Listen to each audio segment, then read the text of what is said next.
Do you want to know how to access all the info and details of your recently created token on KleverScan? Then buckle up and follow these simple steps. First, use the search bar located on the top of KleverScan to find your token. Just type the ticker name that you gave it and hit enter. In our case, we'll search for the test token we created in a previous tutorial.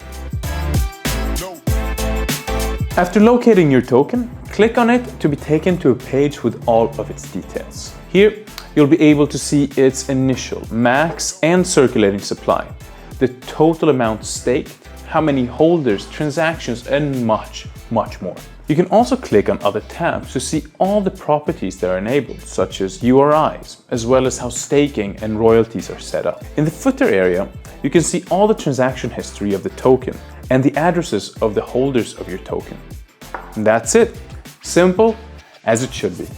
You can of course apply this to any fungible or non-fungible token created on Klever Chain, making the ecosystem more transparent, inclusive, and decentralized.